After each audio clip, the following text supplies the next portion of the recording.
Y queríamos precisamente hablar con un ecologista, con alguien que vigila o controla todo nuestro municipio día a día porque vela por la biodiversidad de nuestros entornos naturales. Estamos hablando del presidente de la Asociación de los Amigos de los Humedales del Sur, Sergio Arroyo. Bienvenido, Sergio. Muchas gracias, Rosemary, buenos días. Bueno, estabas viendo precisamente ese mercadillo donde se le da uso a la ropa, una segunda oportunidad a esa ropa que no se tira. Importante. Y que no puede acabar en los contenedores como tú mismo has asegurado que has visto. Bueno, no has venido a hablar de los vertidos, has venido a hablar de la caza nocturna de aves acuáticas, que ha sido una muy buena noticia porque la Consellería la ha desestimado la petición de los cazadores, y de el problema de la sobrepoblación de jabalíes en Elche. De eso has venido a hablar, y de la peste porcina de paso. Pero ya que estábamos viendo ese reportaje del mercadillo, los vertidos de ropa y de zapatos están también teniendo un impacto negativo. Bueno, yo te lo comentaba un poco a colación del problema que genera la sobrecompra de productos textiles, que son productos que se compran a precio muy bajo, se utilizan durante muy poco tiempo y por lo que se tiran, pero yo lo que te comentaba antes era que sí hemos detectado en el Camp de Elche el vertido, no de ropa a lo mejor de una familia, de una casa de campo que se haya tirado en seres, que se tiran muebles y se tiran colchones y todo tipo de ropa y tal. No, incluso, o sea, lo que hemos detectado ha sido vertidos de ropa, o sea, de un camión de ropa usada, de ropa y zapatos, pues en mitad de un bancal, y eso es evidente que está vinculado a las empresas que gestionan los contenedores, que desechan, cogen las prendas que tienen algún tipo de valor económico. ¿Montañas de ropa y de zapatos usados en...? Montañas no, se ha dado algún caso. ¿Algún caso puntual en Carrizales. Todo va siempre al sur, al sur del sur. Natural, donde hay... Bueno, en el entorno de Carrizales y de la huerta tradicional de Elche tenemos un problema muy grave. Ahora recientemente en la carretera de Vistabella, que es la carretera que bordea el sur, la puerta sur del Hondo, que es una carretera de la Diputación de Alicante, han estado allí trabajando, no sé, igual 3 días con un camión y una excavadora sacando escombro, basura continua, pero se había convertido ¿en un vertedero? En un vertedero, lo que es todo a lo largo de la carretera, que está incluida, que por un lado está en el perímetro del Parque Natural, bordea por el sur el Parque Natural, pero luego, digamos, sirve de frontera con los Carrizales de Elche, que es Carrizals, es el perímetro del parque y una zona húmeda catalogada. Y es una carretera de acceso, una puerta de entrada y salida a la Vega Baja, que sí, igual todos esos vertidos no solo vienen de Elche, sino pueden venir de cualquier punto de la Vega Baja. Vienen de Elche. Sí, porque en esta parte de Elche, digamos, hay muy pocas viviendas aisladas en esa zona del derramador, que es la Marina y el derramador. Hay pocas, hay un núcleo, pero ya más del lado de la carretera de la Marina. Los vertidos ilegales, un grave problema, hay que concienciar que no se pueden tirar, y supongo que con el tasazo de la basura y con precisamente con la bonificación de ir a los puntos limpios, supongo que reducirá algo el grave problema de los vertidos ilegales. Yo creo que es un problema complejo, porque ten en cuenta que en el campo es una actividad, digamos, tradicional. Bueno, pero imagínate, Sergio, el tasazo cuesta una pasta gansa. Y si tú no tienes enseres en casa para llevar al punto limpio, a lo mejor te vas a un vertedero ilegal y te coges 3 o 4 enseres del vertedero ilegal y lo puedes llevar al punto limpio.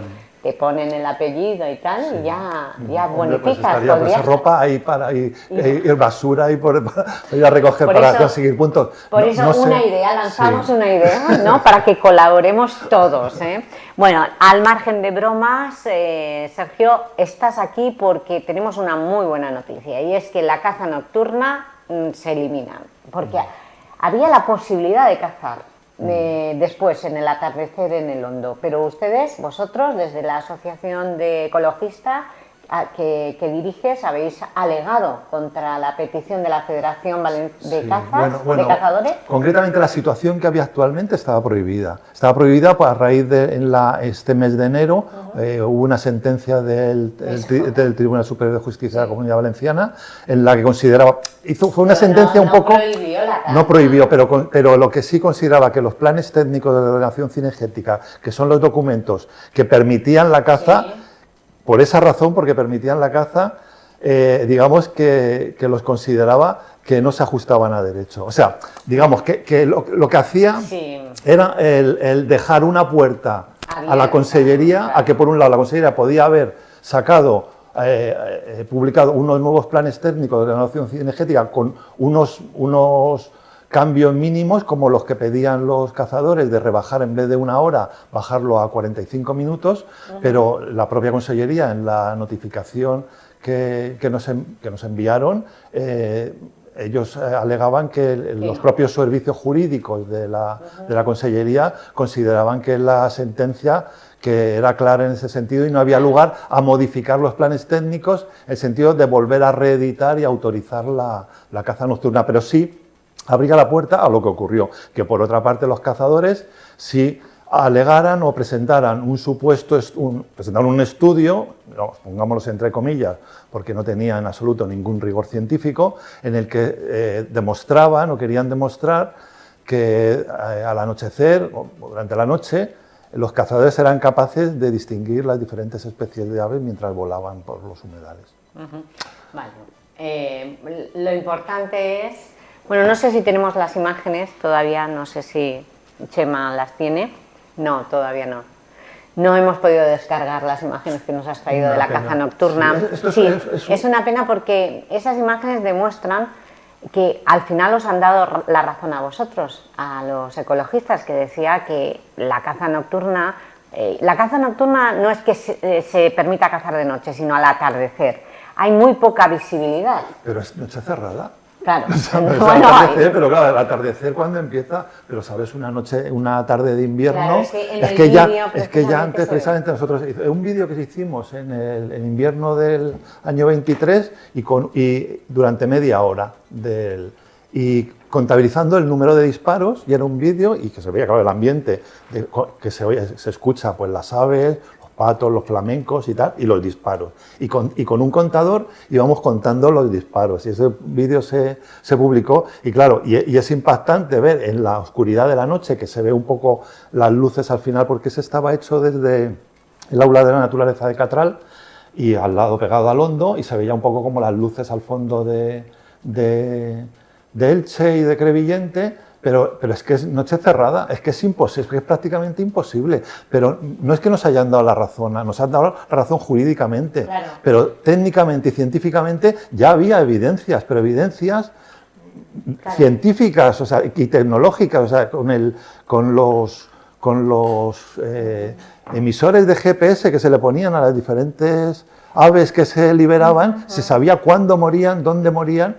O sea, no es que fuera un capricho de ASA de que considerábamos o teníamos una convicción moral, había evidencias científicas. Y nos lo sorprende. Lo triste es que tenga que venir una asociación a recurrir al TSJ, y mientras, cuando aquí la Consellería y las administraciones, el Gobierno central, las administraciones, las grandes organizaciones conservacionistas que están dentro del propio LIFE, pasan los años y no dicen ni mu, y sabiendo lo que hay.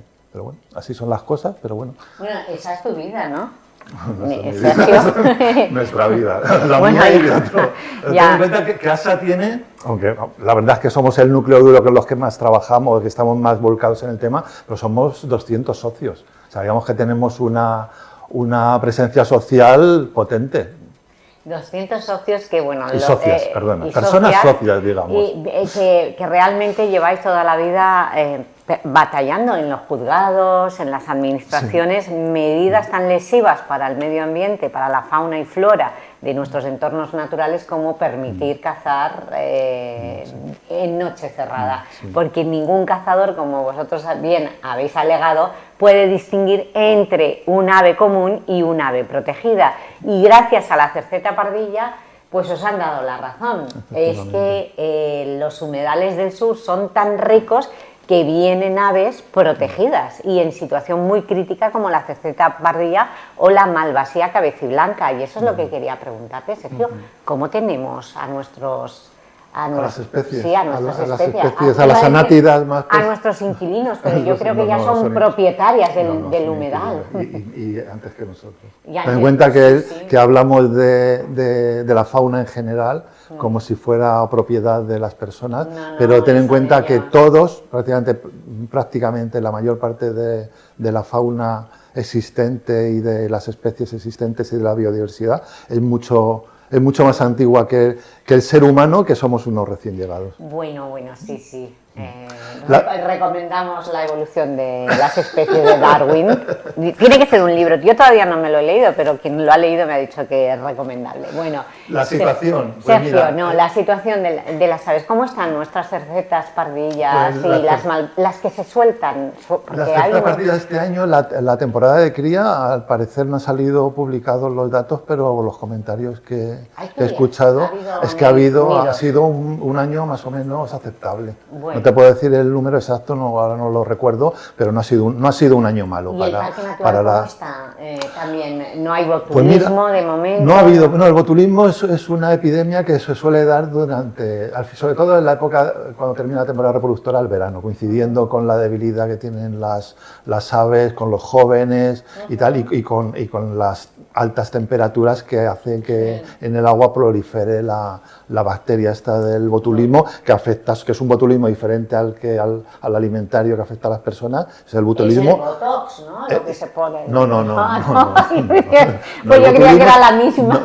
No, el botox es una sustancia artificial. El botulismo es una bacteria. Lo que pasa es que hay diferentes tipos de bacterias y hay una bacteria, el botulismo alimentario, que afecta a las personas y que es muy grave, porque gente que muere, puede morir. Claro. Pero sin embargo, el botulismo aviar afecta a las aves, no afecta a las personas. Y este año pues prácticamente no ha habido. Tenemos el problema de las carpas, de que se debería... Estaban eliminadas ya, ¿no?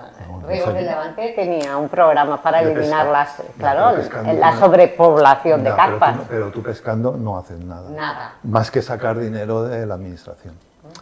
Eso sí, se saca dinero de la administración, pero las carpas no se sacan. Pues lo que se ha hecho toda la vida en Riego del Levante, secarlo.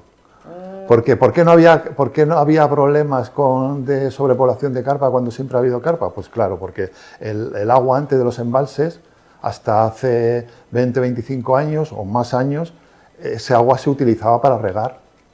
Se distribuía y cuando llegaba el verano, como se había utilizado el agua, los embalses quedaban secos. Y entonces, el que sequen los embalses, el que sequen las zonas húmedas mediterráneas, forma parte del proceso natural de las zonas húmedas. O sea, que digamos que no es negativo, incluso es bueno para los propios ecosistemas. Pero bueno, estamos acostumbrados a que tienen que estar los embalses llenos de agua hasta la bandera y ocurre lo que ocurre. ¿Y las carpas sí que es una especie que acaba con el oxígeno de las carpas? No. El problema que tiene la carpa, por un lado, que es una especie, son grandes y son filtradoras, y entonces van filtrando y se acaban absolutamente con todos los...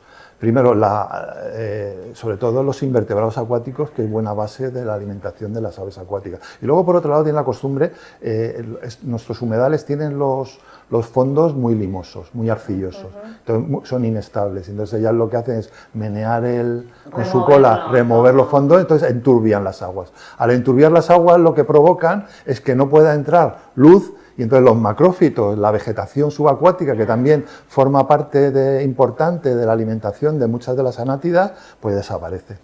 Y lo que convertimos, que tú ves el hondo, ¡qué bien, está lleno de agua! ¿Pero por qué no hay aves? Pues porque no hay comida, no hay ni macrófitos, ni hay invertebrados, y entonces lo que hay son unas aguas completamente esterilizadas. De ahí la importancia de combatir la carpa. Bueno, pues veremos si... Pero Y hay otra, ahora no sé si vosotros tenéis preocupación, los agricultores la tienen, y es que en Elche tenemos una sobrepoblación de jabalíes. Y el Parque Natural del Hondo es uno de los lugares donde más se ven. Sí, sí, hombre, están refugiados allí. Claro. Yo me imagino que es donde están. De todas maneras, en el campo del Che lleva muchísimo, en la zona del pantano, hace muchísimos años que hay jabalíes. Es verdad que esa población del pantano se ha extendido y ha llegado a lo que es el entorno de la ciudad, incluso al entorno del Hondo, que ahí ya se ha registrado desde hace bastantes años. Los agricultores sabrán si ellos consideran que han tenido daños. Nosotros la verdad es que dicen que, por ejemplo, les encanta la granada mollar. Sí. Bueno, las granadas les encanta y se las comen. Sí. Y supongo que otro tipo de cultivos también se comerán, los de hortalizas, no sé si, porque estamos viéndolo y escarban mucho, ¿no? En esos ozan, eso lo hacen ozar, porque ellos se alimentan mucho de los tubérculos, de lo que son las raíces. Claro. Y por ejemplo, ahí ellos pues comen, por ejemplo, ahí en el Hondo es muy típico, y lo ves que comen, por ejemplo, los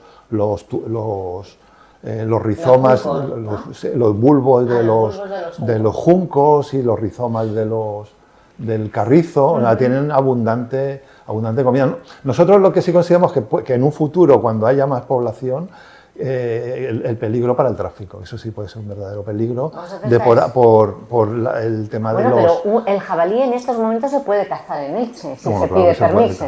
Claro. Si se pide permiso, precisamente porque... Sí. De todas formas, Asaja... Sí, de hecho ha habido una modificación de la ley de caza, precisamente para facilitar no solo los jabalíes, sino otros ungulados, o sea, por los corzos en otra parte de la comunidad, que está habiendo problemas. Supone que ha habido problemas y se ha modificado la ley de caza para, digamos, facilitar que se pueda cazar de noche, que dicen que es cuando es más sencillo abatir este tipo de fauna, pero bueno, el cazar de noche tiene sus problemas, me refiero, de que, claro, muchas veces se está cazando en zonas que no están ni señalizadas y es una posible fuente de accidentes muy graves, ¿eh? Porque esto no son postas como para los conejos, como al ciclista del Barranco de Orgegia, que le dispararon con postas y le metieron 100 perdigonazos de un disparo. Ahora te disparan con postas de jabalí y vamos... Pero aquí no ha habido nunca ningún accidente, ¿no? ¿Con jabalí? No, con cazadores. En el Cheno, pero en Alicante sí. En Alicante, en el Barranco de Orgegia, un ciclista. Y de hecho nosotros tenemos, eso es otro tema, y tal, pero tenemos precisamente, vamos a formalizar, la hemos formalizado ya la demanda por el tema de las zonas comunes de caza, pero eso es otro tema. Pero ¿y por qué? ¿Qué problema hay con las zonas comunes de caza? Pues no, con las zonas comunes de caza, el problema es que es un espacio cinegético que está fuera de ordenación. Me refiero, fuera de ordenación en el sentido que no está señalizado, que no tiene una persona, un titular, una persona responsable de su gestión, que no se le aplican unas medidas compensatorias como tienen los cotos de una zona de seguridad, una zona con medidas de protección de la fauna, todo esto. Y luego se puede encontrar ahí en medio sin saberlo, en medio de un espacio donde se están pegando tiros. Sí, y en ese caso es el caso que te comentaba el Barranco de Orgegia, en el Salado. ¿En este qué zonas comunes tenemos? Pues tenemos una... Para no ir, claro. No, te lo digo, pues al otro lado. Bueno, mira, es una zona curiosa, porque es propiedad del Ayuntamiento de Elche en Santa Pola, todo el entorno de la Sierra de Santa Pola, al otro lado de la sierra, donde está la depuradora. La Sierra de Santa Pola, del otro lado de la sierra, la Nacional 332, donde está la... No sé si sabes dónde está la depuradora de Santa Pola, todo ese entorno, buena parte, hay terrenos ahí que son propiedad del Ayuntamiento de Elche, que son términos de... Es zona común de caza, eso es zona común de caza. Y además ahí había un problema, porque en la depuradora de Santa Pola había un montón de patos. Y se ponían, y el Seprona tenía que ir a vigilar, porque se ponía ahí la gente, a los patos cuando volaban, porque ahí se supone que es zona común de caza, pero solo para caza menor, o sea, para conejos y perdices. no puedes cazar. No, aves acuáticas tiene que ser un coto de aves acuáticas especial. Y se ponían ahí, y ahí va el Seprona a echarlos al este. Y luego está el problema de que la ley de caza lo que hace es que considera que todos los terrenos rústicos que no son coto de caza, ¿sabes? Rústico me estoy refiriendo, no urbanizable, que no sean coto de caza o refugio de caza, alguna otra figura cinegética, son considerados zona común de caza. O sea que cualquiera puede en un bancal, sin cultivar, tiene que estar declarado zona común de caza. Hay zonas muchos de los bancales que tú ves están incluidos en cotos de caza. ¿Ah, sí? Sí. Pero entonces, la mayor parte, ¿por qué ocurre? Entonces estamos hablando de que prácticamente el cazador en la época de la veda de caza puede disparar en cualquier lugar. Pues prácticamente ya muy cerca de edificios, no, de viviendas unifamiliares, de chalets. Pues mira, para que tú te hagas una idea, es que no funciona así porque lo que ocurre es que los propietarios de terrenos rústicos, incluidas administraciones, el Ayuntamiento de Elche, ponemos un ejemplo. Sí. El Ayuntamiento de Elche, por ejemplo, es propietario de terrenos forestales en el Barranc de Barbasena. Sí, o sea que también... ¿Y a quién se lo tiene cedido Se lo tiene cedido a unos cazadores, la gestión de caza. Yeah. ¿Por qué? Porque la legislación dice que si no es un coto de caza, es zona común de caza. Entonces, la teoría es que, ¿tú qué prefieres? ¿Que cacen 500 cazadores, que sea zona común de caza, o que cacen solo 25 o 30 cazadores que están adscritos a la sociedad de cazadores a quien tú se lo has dejado gestionar, o al coto de caza en el que incluyes tus terrenos? O sea, la ley de caza actúa como una verdadera extorsión a los propietarios de terrenos rústicos y te obligan sí o sí, porque ¿cuál es la opción? Si saco mis terrenos del coto de caza, es zona común de caza y en vez de 50 cazadores me pueden venir 200. ¿Y entonces qué hago? Pues meto mis terrenos en un coto de caza, aunque yo no quiera que se cace, pero es así. Ante esa situación, nosotros hemos presentamos un recurso contra la ley de la Orden de Vedas.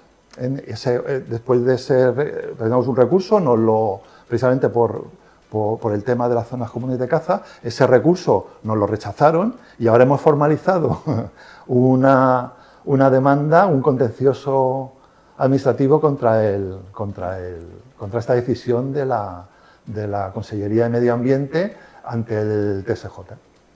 Ahora lo hemos formalizado esta misma semana, sacaremos una nota de prensa porque, claro, esto es otro tema.